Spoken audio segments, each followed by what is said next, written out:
I have a lot of comic books, a lot of collected editions and trades. I also have a lot of single-issue comics, which I have painstakingly set up on this big bookshelf, alphabetized and separated by publisher.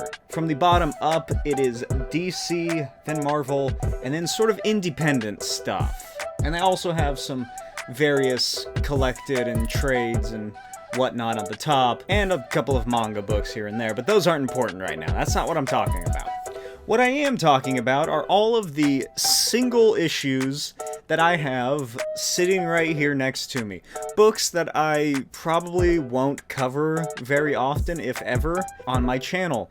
So I figured what better way to ensure that I talk about these books than by doing this, where I randomly pick 3 different books and cover them in 3 short episodes that are all released on the same day. I'm going to select one of 3 numbers. 1 is independent, 2 is Marvel, and 3 is DC. Then, I'm going to pick the letter, which is 1 through 26, A through Z. Then, I am going to spin it again for 1 through 20, because I can't imagine there is anything down there in those shelves that I have more than 20 of, and from that number, I will then go to the letter, count until I get to whatever number that is through 20, and that is what I will talk about. It's that simple.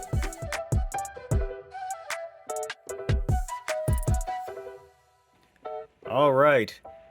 First up on the list in Marvel Section F, number 13 is... the Fantastic Four fight evil versions of themselves, I think.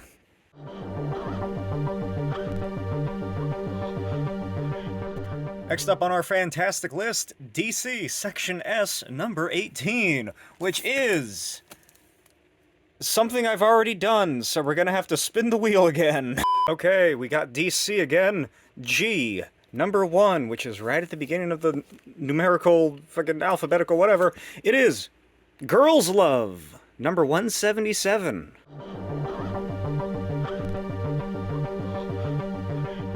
Now, back for the third and final pick, the only letter J that I have in my whole Marvel section. I think I saw what it was when I took a glance, and I'm not excited. It is Justice from the New Universe. Yay.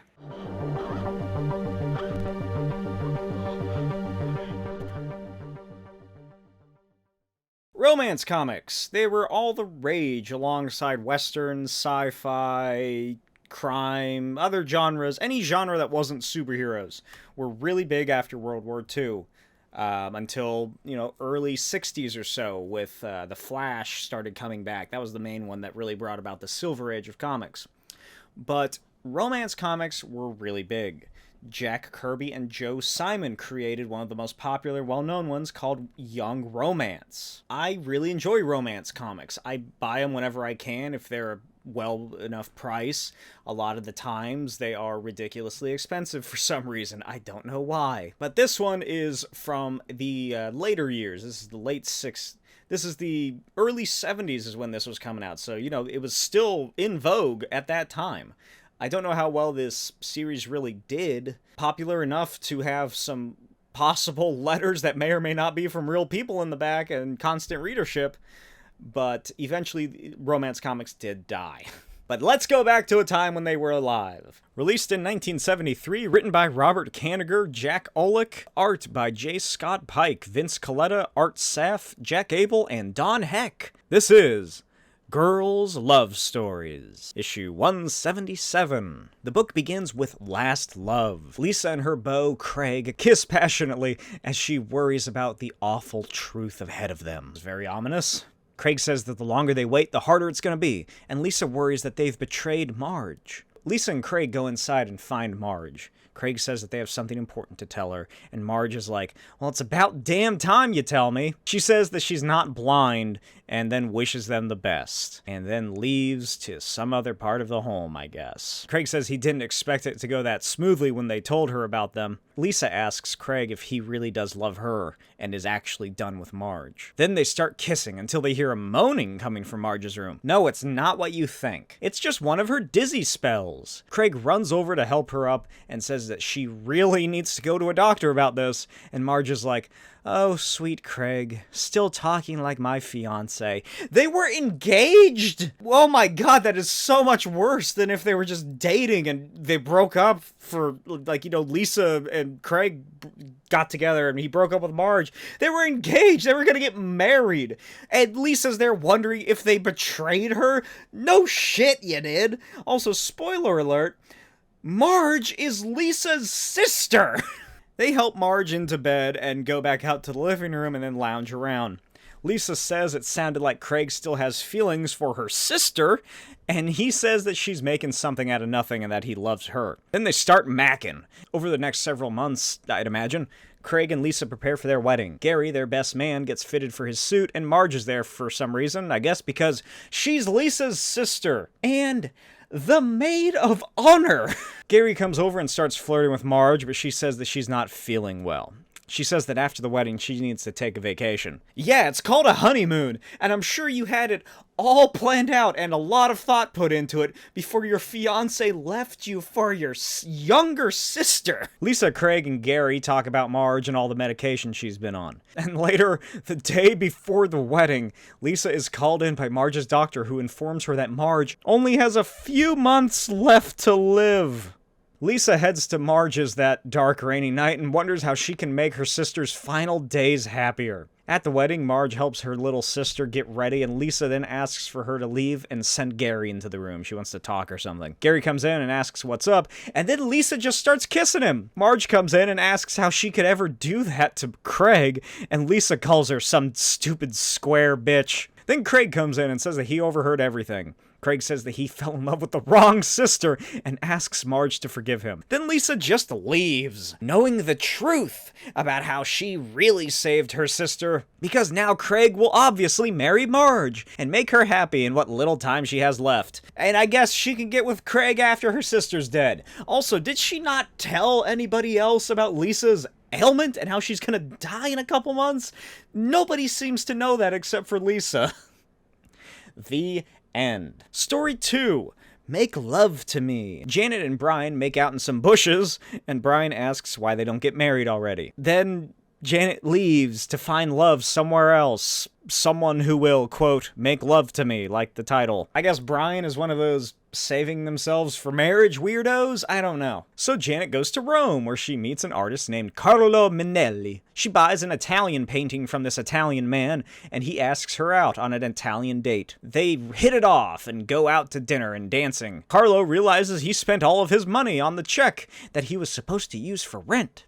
The next day, Carlo laments his Italian poorness and that he can't provide for Janet. They start dating for a while, with Janet being the provider of the relationship. One night, Carlo shows her a painting of herself. She offers to pay for it and asks what difference it'll make after they're married, because, what's his is hers and what's hers is his. And Carlo freaks out. He did not sign up for a marriage. He loves Janet, but he also loves pretty much every other hot woman around. The Italian man, Carlo, cannot be tied down. Janet then leaves via this endless spiral staircase as Carlo says that he still loves her, and the only thing he ever lied about was being Italian. His real name is Charlie Mason, which is one letter too close to Manson. Janet flies back to the States and meets Brian. She asks if he'll take her back, and still wants to marry her. He says that he loves her, and they walk away.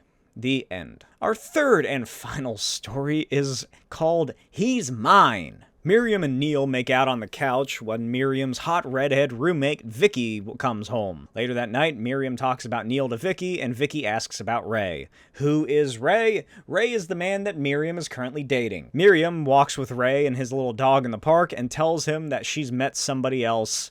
Then they break up.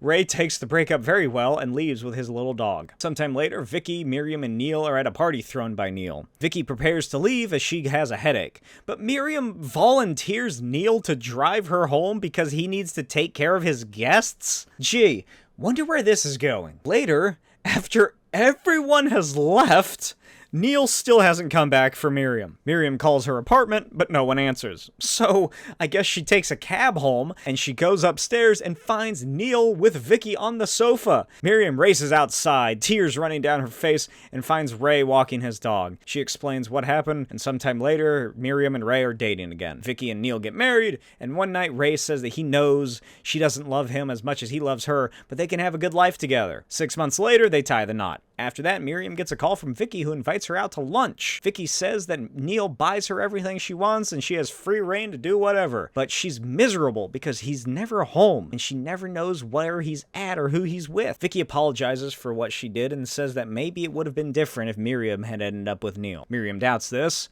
and they part ways. Later, Miriam fixes dinner for Ray, who comes home from his job as Beetlejuice and says it smells great. Then Miriam realizes how lucky she is to have someone who truly loves her, and she tells him that she truly loves him, and they hug and kiss. The end. I hope you enjoyed this episode of What Is. Let me know what you thought of this book in the comments. It's very soap opera-y, these, romance comics. I feel like they were always like that. They're always very melodramatic, even from the beginning. Because every comic that I've read between the 50s and the 60s to the 70s, they're all very similar to this. They're all very, like I said, melodramatic. Have you ever read any old romance comics? I think Garth Ennis did some in the 90s or 2000s, I want to say. I don't remember what they were exactly, but he's into romance comics for some reason. This story, particularly the last one, it reminds me of one of my favorite movies and musicals of all time, Umbrellas of Cherbourg. I think I'm pronouncing that correctly. I've never heard anybody say it out loud. It is a story that is incredible. It is a musical, but it is a musical all the way through, meaning that every ounce of dialogue is sung with music in the back. There's no dialogue, break out into song and dance. The whole thing is music. And I don't really know where I'm going with this. It just reminded me of that. I don't really have much to say about this. I already talked about how much I like romance comics. The artwork is always fantastic in them. I've never read a romance comic that had ugly art. Let me know what you think of this new little mini series I'm trying out. Do you want to see more of this, where I just pick 3 random books, upload them as 3 separate videos? Because the title is going to be way too long if I try to put them all together. And, just sort of do a format like this. If you guys like these, I'll do them more often every now and then, in between, more regular versions of my What Is series. But again, let me know in the comments. If you don't like them, I'll probably do them less, if at all. So let me know what you thought in the comments below. As always, Destructo Boy! Destructo Boy Issue 2 is on sale now! Picking up immediately after Issue 1, Destructo Boy continues his crusade against the criminally evil Alpha Cardinal and his plot to take over Zephyrus Colonial Space Station. Will Destructo Boy be able to defeat the dastardly evildoer? Find out now at etsy.com/shop/BlakeTWild. Every purchase includes a free head sketch of any character of your choosing.